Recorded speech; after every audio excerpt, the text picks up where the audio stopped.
Listen, Jeb now saying he's willing to get down and dirty and duke it out with Donald Trump. But what does this all say about America and politics? Are we buying it? Joining me now, Tamara Holder, Fox News contributor, Doug Schoen, Democratic pollster, and back with us is Tammy. Doug, I'll start with you since you're remote. I guess the Democrats are sitting back in glee and loving this thing, huh? Oh, absolutely. You get 17 candidates all attacking one another. It's the best news the Democrats have, especially since much of the attention on the Democratic side has been on Hillary and emails. The more attention, Charles, there is to intra-party fights on the Republican side, better it is for the Democrats. You know, Tamara, I understand that Ronald Reagan had the commandment that, that we won't kill each other, we won't beat each other up. Let's face it, almost the last several presidential cycles, that's all the GOP has done, is that they destroyed each other. And I always felt like there was some lingering collateral damage going into the main election. Well, the Republicans are known for eating their own. That's just what they do, and they do it very well. The thing is that I really think that it's not as complicated as we're making it. This is about America liking the entertainment factor of Donald Trump. And we are obsessed with it. We like what he says. We like the attacks.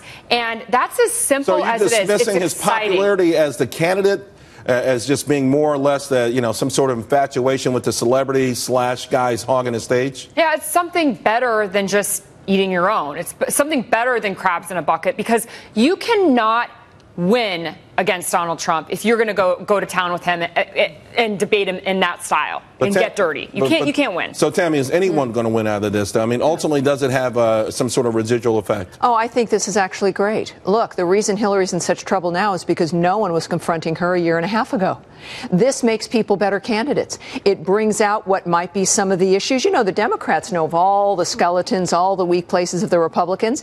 You don't think that they're not going to go after it. This is really good testing ground. This is the arena. So you're saying man up. This is good stuff. This is where we need to see what Jeb Bush is going to do if there's a challenge. We need to get specifics from Trump. I think we're seeing where everyone stands. You only get that when there's a challenge to where people stand. We want details on the economy. We're not getting that. But see, the thing is, we're not getting details on policy. We're just getting some real serious and quite frankly, some real serious mudslinging. So I think those are two different things. I don't think that was mudslinging, though. I think that the quotes from Trump that was being used by Jeb Bush were from the 90s. The stuff from Jeb Bush was very, very recent.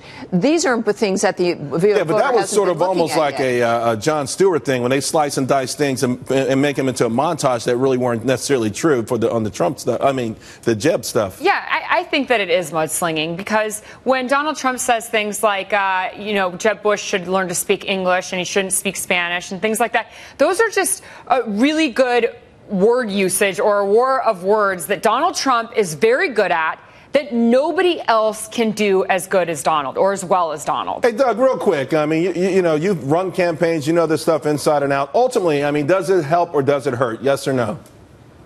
I don't think it makes a huge amount of difference, Charles, but what I would say is that I think Trump has been pretty specific. He said he wants to build a wall. He said he wants to potentially send ground troops in to run ISIS out of the oil fields. I think Trump is the most substantive candidate and deserves kudos for that.